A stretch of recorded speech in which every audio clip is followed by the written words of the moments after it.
교수님이 지금 이 상황에서 우리 지금 경제 상황에서 한 가지 업종에 좀 투자를 해달라고 하시면은 교수님은 어떤 업종에 투자하시겠습니까? 저는 최근에 한국 주식은 2차 전지 주식이 굉장히 오르고 있는데 반해 반도체 주식은 뭐 삼성전자가 6만 원 밑으로 떨어지는 등 굉장히 어렵습니다. 반도체 업황의 반등에 대한 기대도 좀 많이 사그라들었고요. 반도체 전반에 대한 우려, 반도체 지원법이라든지 혹은 투자 매력이라든지 이런 것들이 많이 감소한 상황입니다. 반도체 업황, 반도체 투자 왜 이렇게 좀 어려워 보이는 걸까요? 뭐 지금 당장은 반도체에 대한 수요가 줄었기 때문이 그렇고 공급 상황을 생각을 해보면 지금도 넘치지만 뭐 반도체 공장은 일단 만들어 놓고 나면 무조건 돌려야 되잖아요.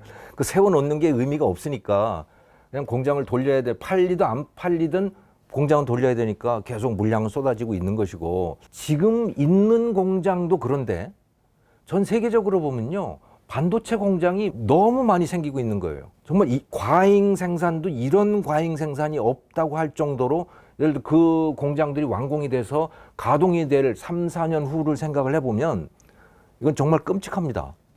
근데 오히려 수요가 많은데 공급이 부족하다, 비트그로스라고 하죠. 네, 공급이 부족하다 이런 반론도 있습니다. 그것은 코로나 때 그랬던 것이고 네. 지금 코로나가 이미 지났고 그리고 나라들마다 반도체를 자급하기 위해서 특히 대표적인 게 미국 아닙니까? 예전에는 이 글로벌 서플라이 체인에 의해서 미국은 설계만 하고 한국과 대만은 생산만 하고 뭐 이런 시스템이 됐었는데 미국이 이제는 제조 자체를 자기네 나라에서 하겠다고 달려들은 거예요. 그러니까 미국 안에 반도체 공장들이 엄청나게 생기고 있는 거죠. 그래서 그러면 그 정도로 수요가 늘어날 거냐? 챗 GPT가 과연 그만큼 수요를 늘릴 것이냐? 글쎄요. 그건 뭐 두고 봐야 될 일이지만 지금으로 봐서는 그 정도까지 수요가 늘어날 것 같지는 않아요. 그러니까 반도체 회사들이 이제 공급량을 줄이면서 사실 시장을 좀 대응을 했었는데 삼성전자 같은 경우는 공급량을 좀 안 줄이고 있었지 않습니까? 공급량을 줄인 것이 아니고 그러니까 새로운 반도체 공장 설비 투자력, 네, 예상 앞으로, 공급량을 네. 그렇습니다. 앞으로의 생산량에 대한 투자를 말한 것이었죠. 그러면 어저께 우리가 이제 오늘 아침 신문의 일면이 이제 용인의 이제 뭐 세계 최대 반도체 클러스터를 만든다. 이게 이제 일면에 크게 나오고 이제 기사들이 나오고 이제 정부에서도 이제 투자를 하고 또 삼성전자에서 투자를 하고 이렇게 보시는데 이런 투자들은 지금은 좀 시기적으로 안 맞는다고 보세요? 저는 굉장히 위험하다고 봐요. 솔직히 너무 반도체 공장들이 많아지고 있어요. 그것을 누구도 감당할 수 없다고 봅니다. 거기서 쏟아지는 반도체의 물량을 누가 감당할 수 있냐 그걸 저는 못한다고 봐요. 그래서 야 반도체 정말 큰일 났다 이제. 그러니까 세상에 반도체가 넘쳐나겠지만 반도체 기업은 죽었다. 세상 사람들은 반도체를 거의 공짜처럼 쓰겠지만 그것을 만들어내는 기업들은 이제 죽는다. 이게 저는 미래라고 보여요. 뒤에 있는 질문인데 앞으로 먼저 당겨서 여쭤볼게요. 워렌 버핏이 최근에 이제 뭐 TSMC 주식을 지난해 4분기부터 올해 1분기까지 보유량의 한 90% 가까이를 팔아치운 것으로 최근에 이제 그 신고가 됐습니다. 그 워렌 버핏 같은 투자의 귀재가 왜 TSMC 주식을 이렇게 다 팔아치웠을까요? TSMC의 주식 가격에 기존의 주식 가격에 미래가 이미 다 반영이 됐고 다 끝났다고 생각했던 거 아닐까요? 근데 앞으로 파운드리 같은 경우에는 우리가 소위 말하는 구조적 성장주다 해서 시큘러 그로스 그래서 꾸준히 성장하는 산업이다 이렇게 이제 투자자들도 인식을 하고 있습니다. 근데 교수님께서는 구조적으로 성장하는데 그 성장 기울기가 상당히 빠르게 둔화될 수도 있다 이렇게 보시는 겁니까? 이미 앞으로의 성장에 대한 기대치가 이미 가격이 다 반영이 됐고 더 이상 성장률이 더 높아질 가능성은 없다고 보지 않았을까 하는 생각이 들어요. 워렌 버핏이 보기에는 그럴 수도 있다. 이미 그러니까 지금 TSMC의 성장에 대해서 우리가 갖고 있는 예상 앞으로 이 회사는 굉장할 거야 라고 하는 예상이 이미 다 끝났다. 더 굉장해질 거냐? 그거는 아닐 거다라고 워런 버핏이 판단하지 않았을까 추측을 해봅니다. 그러니까 미국의 반도체 지원법 같은 것들이 결국 이야기하는 것은 미국의 반도체 아까 말씀하신 대로 반도체 밸류체인을 다 미국에 내재화시키려는 움직임 아니겠습니까? 그런데 미국의 반도체 지원법을 놓고 한국에서도 굉장히 우려가 많이 쏟아지고 있어요. 도대체 무슨 내용 때문인지 이게 또 실질적으로 어떤 피해를 좀 일으킬 수 있다고 우려하는 것인지 좀 설명 좀 부탁드립니다. 우리가 당장 우려하는 것은 삼성전자와 SK 하이닉스가 중국의 반도체 공장을 갖고 있는데 D램과 낸드 플래시를 갖고 있는데 거기에다가 투자를 못하게 되면 계속 업그레이드를 못하게 되면 그 완전히 구닥다리 공장이 돼버리고 거기서 생산되는 반도체 수준도 뭐 그냥 중국 수준으로 남게 되고 이제 이렇게 되니까 그러면 그 공장은 그냥 망가진 거 아니냐 이렇게 보는 거죠. 그게 사실일 수 있고 한데 조금 더 큰 그림을 놓고 보면 사실은 미국이 중국 반도체에 대한 때리기를 했기 때문에 삼성전자와 SK 하이닉스가 살아난 거예요. 저는 기사회생을 했다고 봅니다. 이미 죽었을 회사다 이거. 아, 미국이 아니었으면 삼성전자가 이미 박살났을 거라고 예, 보십니까? 이미 SK 하이닉스도 그렇고 삼성전자도 이미 박살났다. 저는 그렇게 봐요. 그러니까 일본의 도시바가 그렇게 됐고 한국의 LCD 산업이 중국 때문에 완전히 망가졌고 했듯이 반도체가 그럴 상황이었다는 거죠. 중국 반도체 추격 때문에. 예, 중국 반도체 추격 때문에. 예를 들어서 우리 스마트폰 생각을 해보면요. 2020년 2분기에 화웨이 스마트폰이 삼성, 그러니까 갤럭시의 시장 점유율을 뛰어넘었어요. 그때 딱 넘어갈 상황이었다고. 그런데 그 무렵에 미국이 화웨이 때리기를 했잖아요. 그래서 화웨이가 TSMC에다가 주문해서 조달하던 반도체를 조달할 수가 없게 됐고 그러면서 화웨이가 스마트폰 사업을 완전히 접었거든요. 그 갤럭시는 정말 죽다가 살아난 거예요. 우리가 잘 모르고 있지만. 근데 저는 반도체가 딱 그럴 상황이었다고 봐요. 반도체가 그 YMTC의 메모리 반도체도 그렇고 SMIC의 그 파운드리 사업도 그렇고 여기에서 만약에 네덜란드 ASML의 EUV 장비, 극자외선 장비를 그냥 마음대로 갖다 쓸 수 있게 되었다면 트럼프가 막지 않았더라면 그러면 글쎄요. 저는 삼성전자 이미 어려웠다. 이미 추격을 당했다고 봐요. 특히 그 중국 사람들이 왜 TSMC의 기술 개발의 그 주역이었던 량몽송이라고 하는 사람 있잖아요. 그 사람이 TSMC를 뛰쳐나와서 삼성전자에도 있었어요. 그러면서 삼성전자가 20나노, 10나노를 돌파하는데 그 사람이 결정적인 역할을 했다고 그러더라고. 근데 그 사람이 또 중국에 갔어요. 중국의 SMIC에 가서 거기에 기술을 또 높여주고 있는 상황이었는데 EUV 장비를 쓸 수가 없었던 거죠. 그래서 7나노까지 시험 생산을 하는 상황을 만들어 놓고 그 사람이 나왔거든요. 근데 그들이 EUV 장비까지 같이 확보할 수 있었다고 하면 정말 끔찍한 상황이죠. 뭐 이제 지난 얘기가 돼버렸고 이제 확보를 못하는 상황이 됐고 뭐 앞으로도 당분간은 확보를 어려울 것 같습니다. 그런 상황에서 한국 반도체 기업들은 이제 그러면 앞으로 놓인 위기는 뭡니까? 아까 말씀드린 반도체 지원법입니까?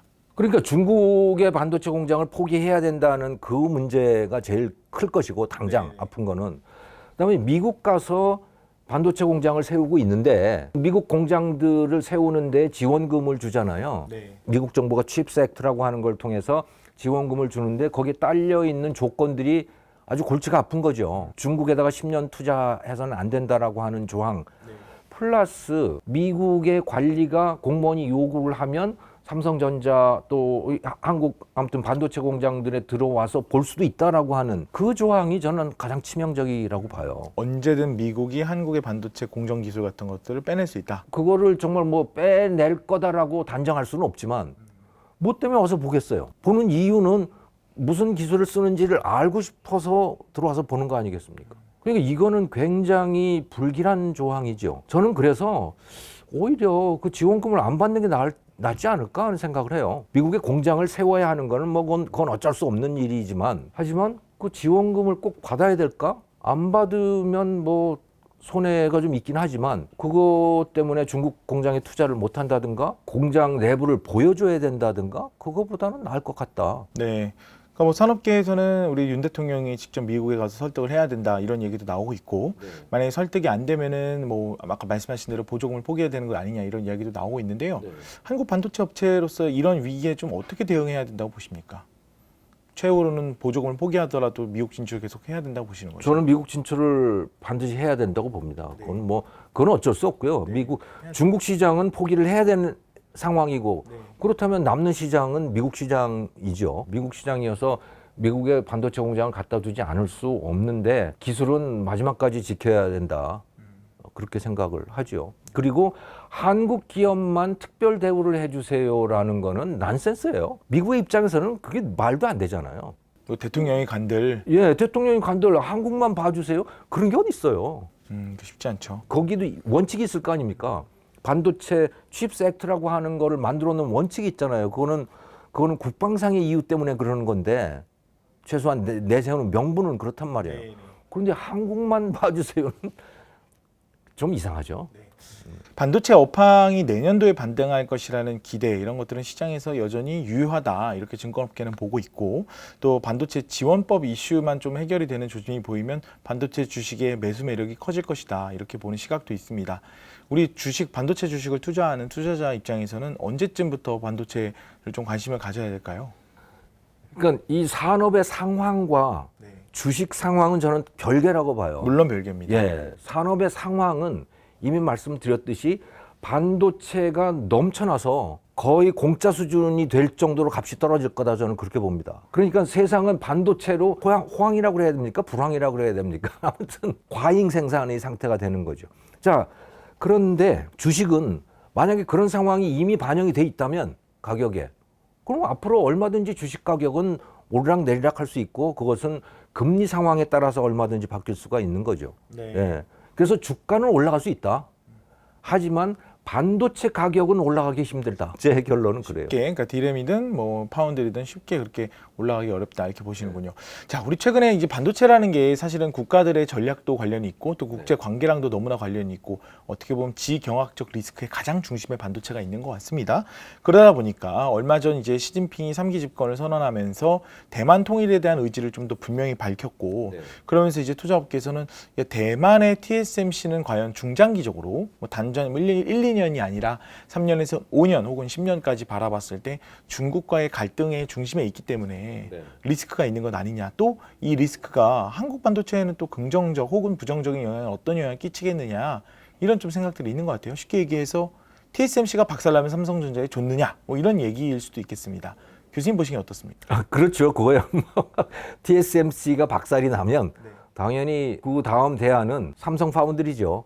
예, 삼성 이외에는 뭐 다른 대안이 없으니까 이 패블리스 회사들도 TSMC가 여기저기 공장들을 많이 만들고 있죠. 미국뿐만이 아니고 일본에다가도 만들고 유럽에다가도 지금 계획을 세우고 있고 그래서 TSMC도 나름대로는 뭐 여러 가지 그 위험에 대한 대비책들을 세우고 있는 것 같아요. 기술 면에서는 TSMC가 뭐 워낙 압도적이기 때문에 이 엔지니어링적 차원에서의 기술 그것은 TSMC하고 삼성하고 비슷하다고 얘기를 합니다. 하지만 수율이라고 하는 거, 생산성이라고 하는 관점에서 보면 TSMC가 압도적으로 높은 거예요. 삼성이 많이 올라왔다고는 하는데 많이 올라왔다고는 하는데 여전히 TSMC를 못 따라가는 것 같더라고요. 그러니까 이 패블리스 기업들의 설계도를 갖다 주는 입장에서 보면 TSMC한테다가 맡기는 게 훨씬 마음에 안정이 되고 값도 뭐 더 쌀 수 있고 그런 거죠. 그리고 생산도 더 빨리 이루어질 수 있고 수율이 높기 때문에 그런 상태에서 삼성은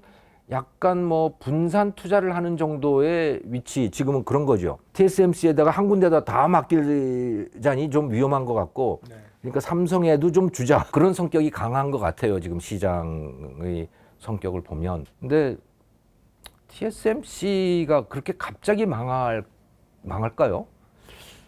그 미국이 그렇게 두지 않을 것 같은데. 그렇군요. 마지막 질문입니다.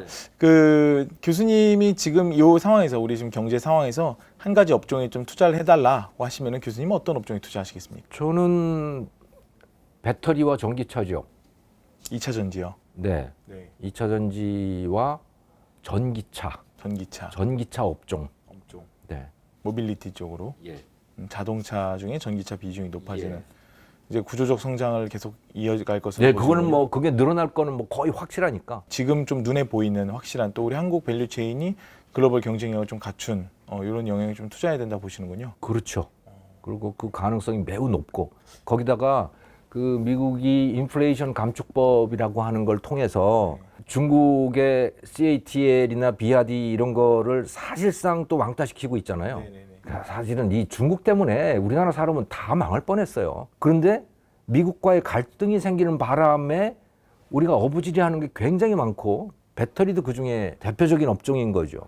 그러니까 만약에 인플레이션 감축법이라고 하는 것이 생기지 않았다. 그래서 미국의 자동차 업체들이 중국 배터리를 직접 수입할 수 있다라고 하면 우리나라 LG니 뭐 SK니 어려웠을 거예요. 왜냐하면 중국산 그 LFP 배터리라고 하는 게 상당히 성능이 좋아져서 이번에 포드가 그걸 쓰겠다는 거 아닙니까? 한국산 배터리보다 한 30% 값이 싸니까. 그리고 주행거리도 뭐 그럭저럭 꽤 길어졌고 미국이 그 인플레이션 감축법이라고 하는 걸 통해서 미국 내 공장을 둔 데만 그 보조금을 주겠다, 세제 혜택을 주겠다라고 하는 조항을 만들지 않았으면 중국산 배터리를 미국 자동차 업체들이 그냥 수입했을 것이고 그러면 한국산 배터리 업체들이 타격이 무지하게 심했을 겁니다. 근데 다행히 지금 때리기를 하고 있는 거예요. 네. 네, 교수님이 투자하신 업종까지 이렇게 투자할 만한 뭐 많이 고르신다면 그런 업종까지 골라주셨습니다. 아, 저는 뭐 그런 거 하는 사람이 아닌데 자꾸 물어보시니 뭐. 우리가 사실은 투자하시는 분들 입장에서는 이제 여러 투자 업계 이야기나 증권업계 이야기 많이 듣지만요.